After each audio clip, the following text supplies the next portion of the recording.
Everybody in our office has a story, and everybody in our office has the ability to be compassionate with someone that's going through a hard time in their life, because we've all been there one way or another. We're all one crisis away from being in the tailspin ourselves. So that's the biggest thing with Compact is we have a lot of resources to offer people, and we're willing to help without judgment. When one person changes the way they talk about this problem, you change other people's dialogues. You get rid of the stigma. I'm really big in people empowering themselves with education and not just having a negative experience, but changing that negative into a positive by connecting with people like you guys. Substance use disorder touches all our lives, and often we feel hopeless or frustrated in our pursuit to understand how and why it happens. Welcome to APC Recovery Cafe, where we discuss the topics and trends around substance use, provide education and resources, offer recovery support, and also discuss prevention tactics, all through the stories of the people who have been there. We invite you to grab your favorite coffee or tea and join us for a variety of guests that will bring understanding, information, connection, and hope. Together, we can break the stigma and pave a brighter future for each other.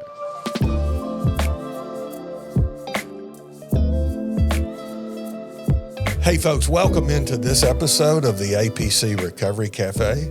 My name is Art Wimberly. I'm a person grateful to be in long-term recovery. I'm a volunteer at the Addiction Prevention Coalition.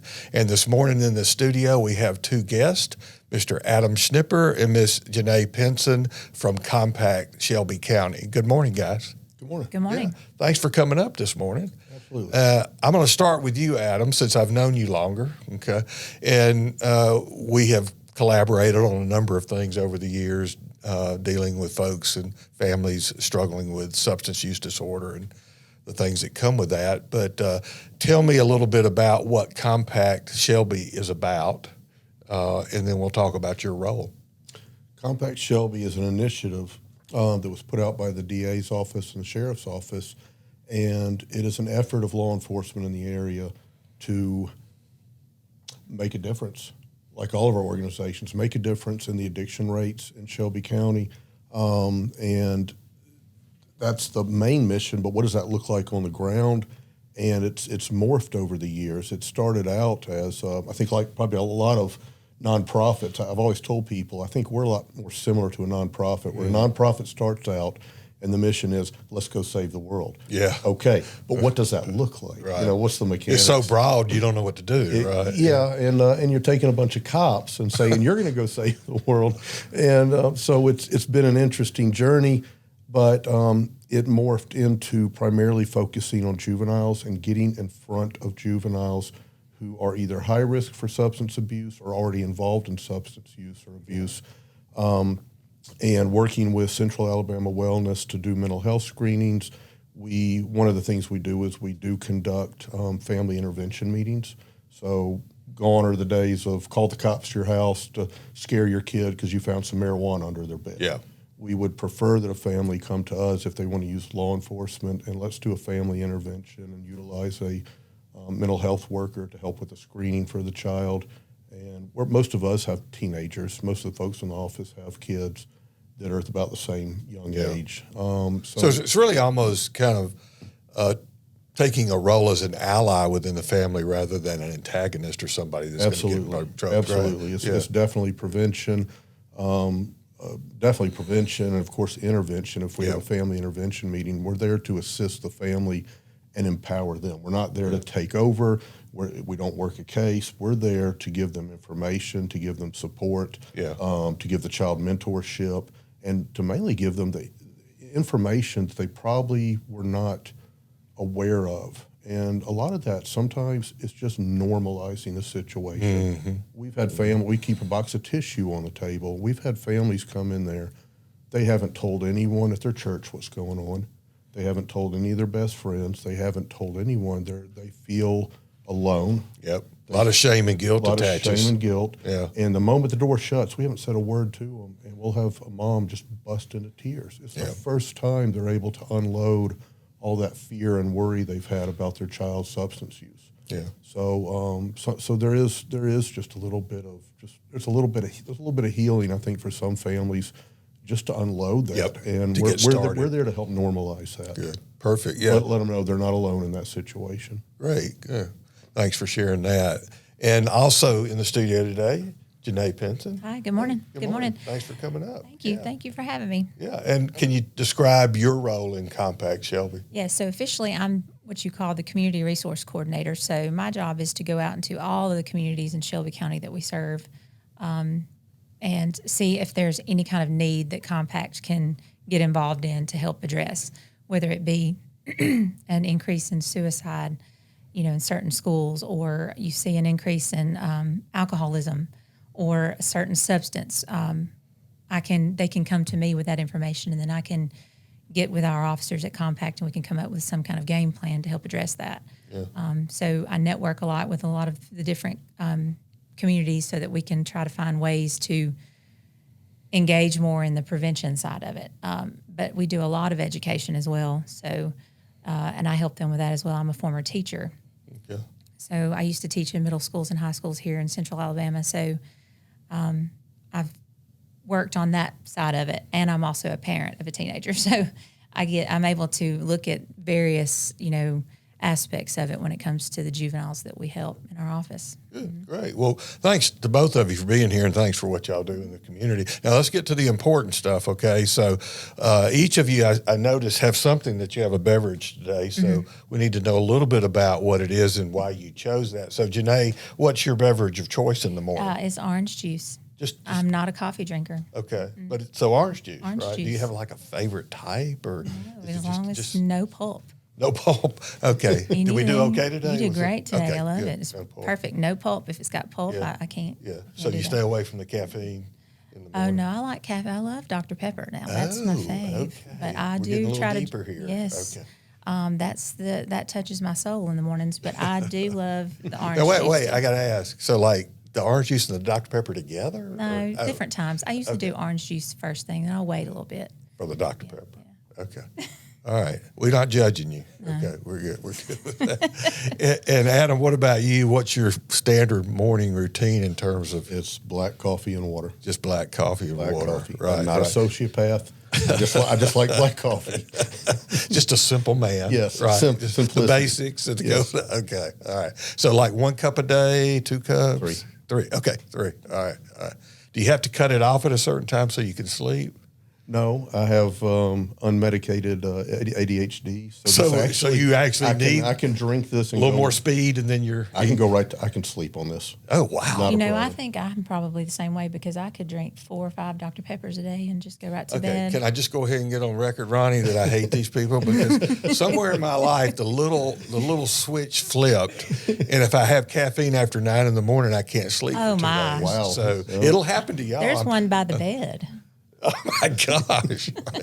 Perhaps we need 2 other people talking about substance use problems. and- Caffeine addiction. Yeah. All right, so let's get back to serious stuff, okay? Most of the time when we have folks in here, no matter what angle they're coming from, whether they're a recovering person, whether they're an ally of a recovering person, a professional helper, or just somebody in the community that works in this field in some way or wants to volunteer, rarely have we ever had anybody in here that came in here and go, oh, yeah, when I was growing up, this is exactly what I thought I'd be involved in and what I knew I wanted to do. I'm going to assume maybe that wasn't the case with either one. So, Janae, maybe first just tell us a little bit about your story and where can you see the threads that kind of got you to where you are today? Yes. So most of my adult career was spent with the district attorney's office in Chilton County, where I'm from. And I worked in just every division that you could offer there for about 12 years collectively. I finished my degree while working there in education, so I taught high school and middle school for a couple of years as well. But I went back to the DA's office for a period of time in between middle school and high school. And what I noticed was my former students were in the system. They were coming in for drug-related offenses, many of them, all drug-related.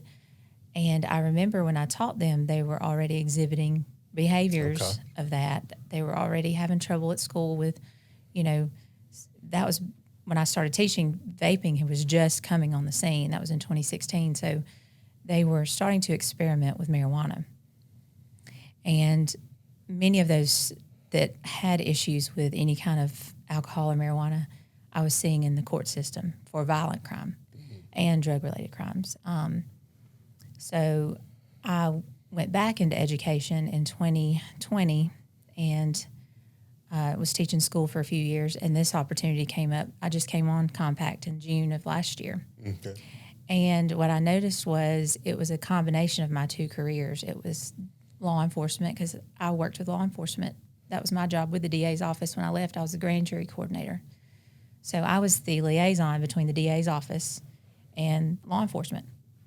So with this job, I got to work in schools with students and apply my knowledge in education to help them bridge gaps with the schools, if there were any, in any of the school systems, so I can help them plan what they want to do in the schools. And then I could also get back into the field of law enforcement, because ultimately that's been one of the most exciting things I've ever done.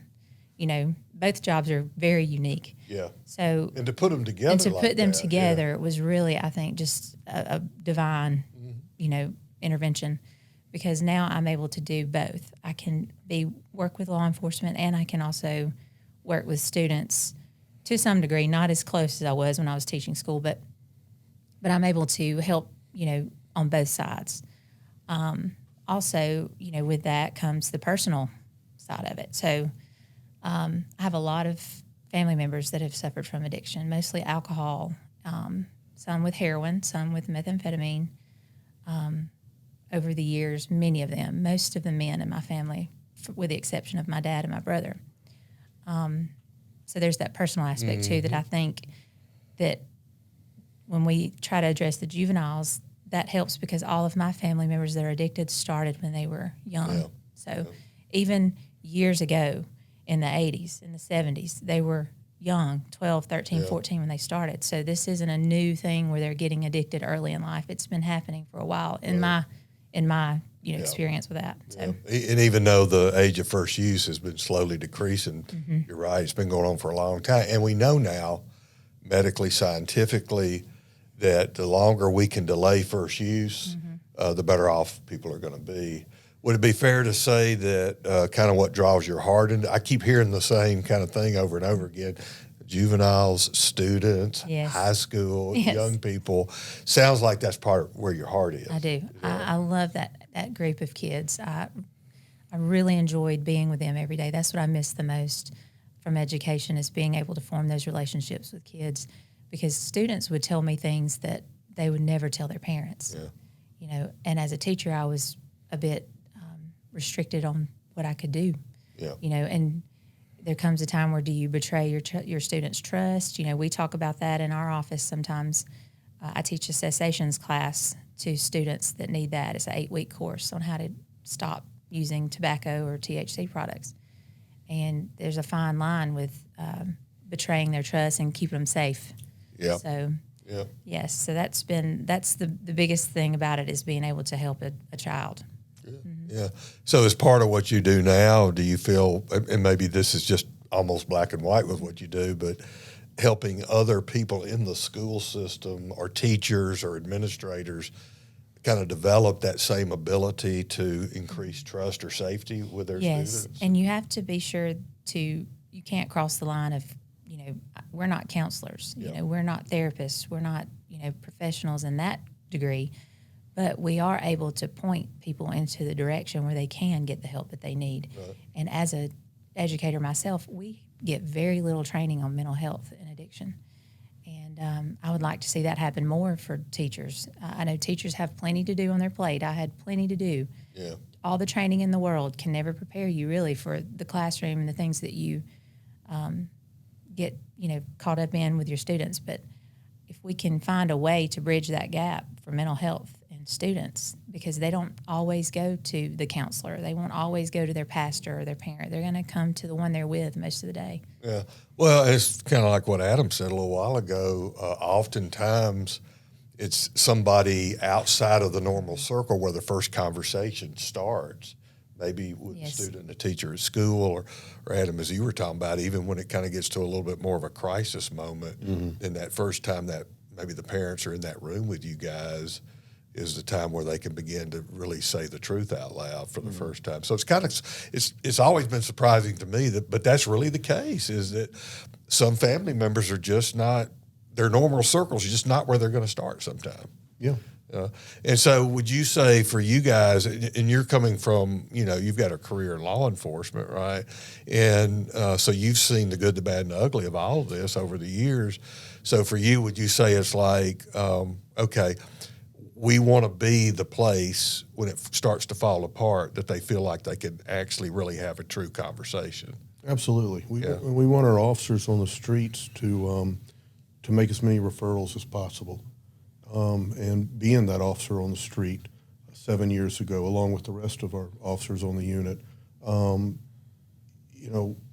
we would rather, if possible, we'd like to, again, gone are the days of the officer comes to the house, scares the kid.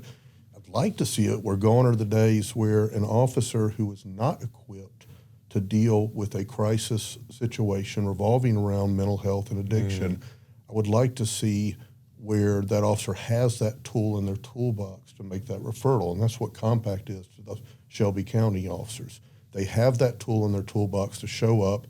You're doing the best you can in somebody's front yard. You're doing the best you can in somebody's living room. Yeah. You're not fixing 5, 10, 15, 20 years of dysfunction and toxicity. Yeah. And a lot of times, if we can just get someone to our office or even just have a phone call with them, we can be that starting point of resourcing them. You know very well, I've sent many Shelby County families personally to you and your family support groups to take it from there. Right. And you and Ross and an Addiction Prevention Coalition, whatever that resource is, we've also been a good conduit to help people get there.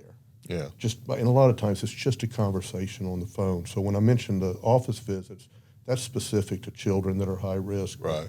But we also feel any type of situation revolving around addiction, we're going to try to get them to meet you guys. We're going to try to get them to meet someone that can take it from there.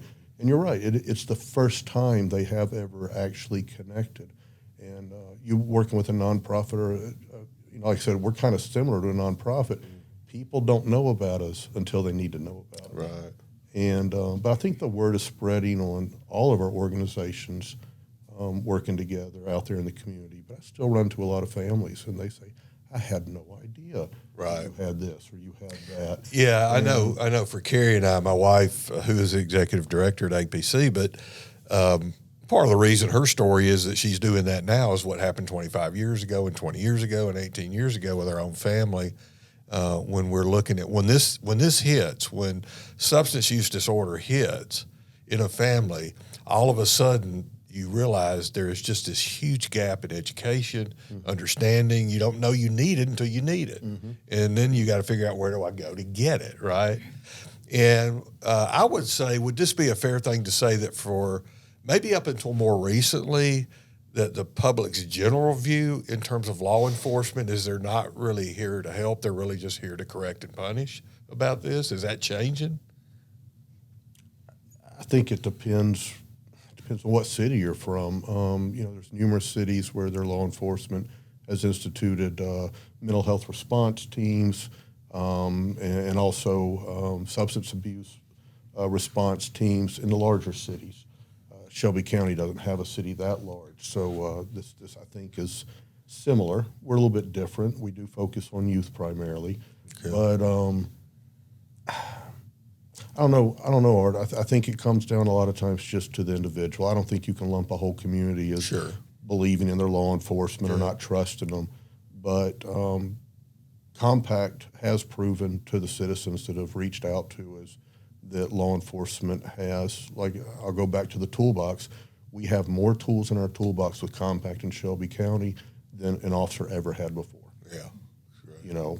So sounds like the theme I'm hearing too from both of you guys is the need for increased education, both in the mental health and substance use field in the school and education system with teachers and administrators, but also trying to increase that with law enforcement as well. Would that be accurate? That, right. Okay. Yeah, and our officers are in the schools every day. I mean, we have some of the best officers in our community that work at Compact, and they're so good at going to the schools and forming those relationships with the administrators, the counselors, the local SRO in that school. And if you are able to really form those relationships with those people so that they trust that you're, they can trust you with their students or trust that they can send their families to you, I think that's a big starting point. And I see that in every school. It's a great opportunity for administrators, counselors, teachers to refer families for help, because students can't learn if they're battling something like addiction. Yeah. It's really hard. It's really hard for them, and we see it every year, and it's in every school. It knows no boundary. Every school has issues with addiction in their student body. Some may more than others, but yes, I believe that Compact, we've formed these relationships with our community stakeholders and schools to help put it out there that we're available when they need us. Yeah. So, Adam, a little bit more on your background. How long have you been in law enforcement? It has been 25 years. 25 years. Mm-hmm. Did you grow up thinking that's what you wanted to do at some point? No. But I when I was a teenager, I worked with the local church and did food delivery to homeless in Birmingham. So I was kind of exposed to everyone wants to save the world, and there's a bunch of different ways to do it. Where do you fit in if that's your desire? Yeah. You've got to be actionable. So I got to be mentored by people that took their desire to help the homeless population but actually do something, be on boots on the ground. So I got to experience that at a young age. After being a cop for a few years, I worked at the crisis center for about a year and a half to hone my skills as a police negotiator. It was recommended. And that is where I would attribute working at the crisis center. You and I never would have met if I hadn't worked there, because working there as a volunteer, you resource. That's all you do. You take the calls. Majority of the calls are actually people needing resources. They're not in full-blown crisis, but they're on the boiling point. So I actually got very good at looking on that computer screen and going down the list and resourcing people to where they wanted to go or needed to go. And then I took that exposure and I started using that in my daily activities as an officer. But this was years ago. There was no Addiction Prevention Coalition. There was no ROS. There was no Recovery Resource Center. We didn't have anything. Right. So you have an officer, and there's other officers like that who have the desire to get people help. Yeah. But there's nowhere to send them. Right. And that's all. The landscape has changed. The past, 5 years it's become more powerful. Really has. Yeah. So after a while, I met you guys. I met you and Carrie. I met Mark Litvine from Ross, and we're very good friends. And man, I pull those tools out all the time. I did that in patrol even before I made it to combat. Right, I remember that. Yeah. So it was that was a game changer. Yeah. So I'm not saying I grew up like that, but it came naturally. Yeah. I guess you would say, like she said, divine intervention. I would say that's definitely somewhere where God said, "This is the route you're going to go. This is the path you're going to walk." Yeah. So is there anything particular in your story that leans toward the struggle with substance use disorder for people and family or friends that kind of also knitted that part of it together too? I've seen, I'm going to tell you, and I'm a very open book with the kids that I talk to and mentor. And mental health is always a conversation. When we talk about education, we don't go to schools and say no to drugs, have a good day. There's always going to be a talk about the causative factors. Right, the catalyst issues. Yeah. So, and like Janae said, we're not counselors, but we have our own life experience. So when I was a teenager, looking back, I had real bad anxiety in high school. And I would self-medicate with alcohol and cigarettes. That was my thing. And I'd be out there on the campus of school before class, drinking cheap wine, not to get drunk, not to have fun, but to calm myself down. Anxiety, yeah. Yeah. And I was on AB honor roll. So, I understand a lot of what some of these kids are going through. At least I try to and I'm open to voice that to them. So again, we can bring some normalization to the situation. But Yeah. most of the kids we see that come into our office are not using drugs to have fun. Yeah, I mean, they are yeah. absolutely self-medicating, probably 90% of them. Yeah, I mean, that phrase, I think that's gotten more used lately, the idea of not why the use, but why the pain, trying to figure out where the pain is with most people, because most people don't start. Occasionally, a rare individual will start out with, oh, this sounds like fun, but that's not the case for most people. They're really trying to medicate something that's fearful or painful, shameful, whatever. All right, so as we get ready to round out, I want to ask you guys, and we'll do each one of you. You're speaking to an audience. Some may be parents, some just may be loved ones, some may be people struggling with substance use disorder. What would you want to say to them in terms of Compact in Shelby as to why they might want to contact you? Okay. I think that we're able to offer them many resources to fit whatever issue they're facing as to the root of their addiction or the root of their, these students that are starting to misuse substances. We have connections with so many different resources in this community. There's so much available in Shelby County that we're able to network with those resources to help provide that information to the families. Also, this is a judgment-free zone. We don't judge you for what you're going through at all. We try our best to make sure that they're comfortable enough to talk to us, and we're Both personable. the struggling person and their loved one. Absolutely, yes.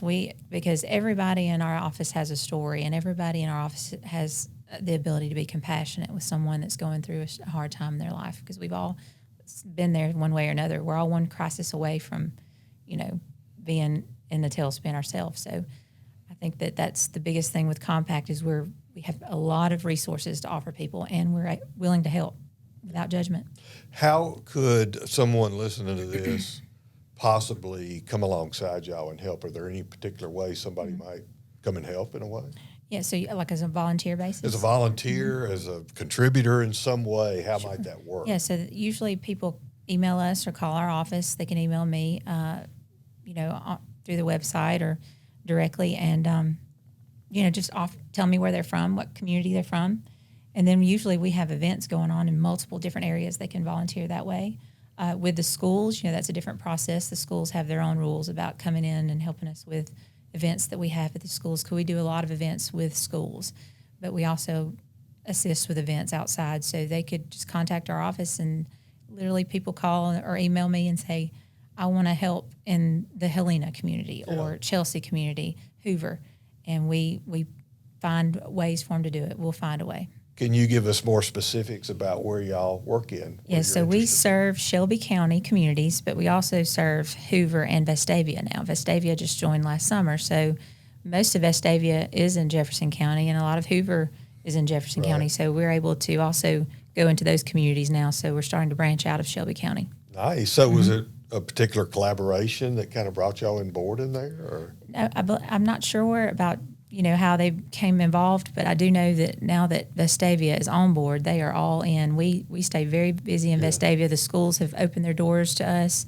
Yeah, they've had a vibrant program there for a while. They have. But it's really good to hear these different communities are kind of stepping across boundaries to collaborate. That's a good sign. Yes, Great. yes. There's very few households of Vestavia that are in Shelby County. Right. Most of it's in Jefferson. So they have been, very hungry for the information that we can give them. So we stay pretty busy there in Vestavia, and Hoover as well. Hoover is a very large community, so we stay it's spread out over a long Yes, it's place. very spread out. So our officer there, he stays very busy in those schools as well. Yeah, well, it's a good sign because it's really going to take more and more collaborations for us to make a dent in what we're talking about. Yep. Okay, great. Yeah.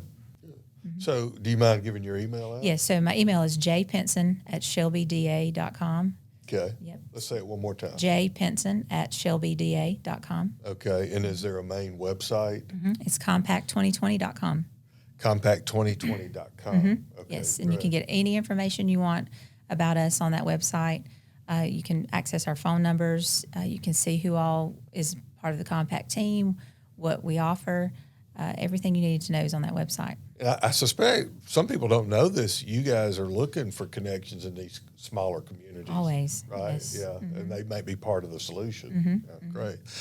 Adam, for you, if somebody sees you on this podcast, what do you want to tell them about how they might could get involved from your standpoint, your angles? What are ways people can help? What are ways people can collaborate? Well, I think Janae covered it as far as how they could connect with us and get connected to some of the local community initiatives.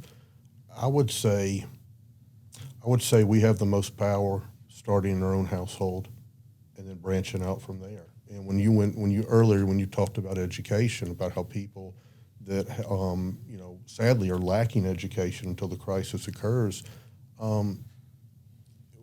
if someone's reaching out to want to find out more about us, the reality is we've probably struck a chord with something that's going on in their life or currently going on. And I'm really going to focus on let's empower ourselves with more education, because when one person changes the way they talk about this problem, whether they go to church and talk to their pastor, they go and talk to a teacher or a principal or a chief of police they go to church with, you change other people's dialogues. You get rid of the stigma. Yep. So I'm really big in people empowering themselves with education and not just having a negative experience, but changing that negative into a positive by connecting with people like you guys, you and Carrie, and with Ross, with Compact. So I'm always going to lean towards the self-empowerment. I know that doesn't exactly answer your question, but that's something I would ask someone. If you're coming saying you want to help, I actually want to know your story. Yeah. And I'm going to share my story with you, and let's see where we go from there. Yeah. Not just this blanket, jump into One size fits all. I mean, Right. I Yeah. really, and that's something we do at this organization. We meet people, like truly meet people.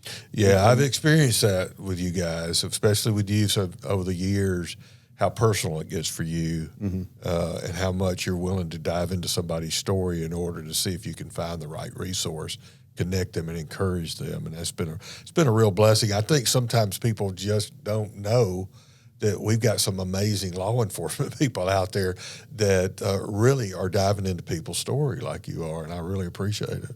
Yeah.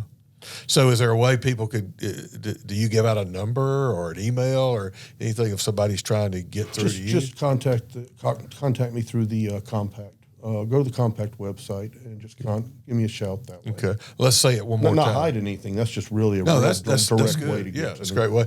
Say the website one more time. Compact2020.com. Okay, yeah. All right. I want to thank both of y'all again for what you do, not just because it's a job, but because your heart's in it. It cannot be the easiest of professions, but I really appreciate what y'all have put into it, what you're developing, and if there's anything we can do here at APC in any way, we want to support you, so let us know. Thank you. Yeah, thanks for coming up. Folks, thanks for joining us on this episode of APC Recovery Cafe. We'll be back with you soon.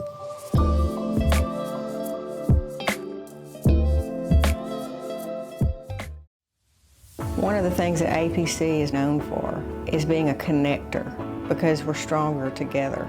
Not only are we there for those who are suffering through substance use disorder, but we're there for family members, and we really take our job seriously.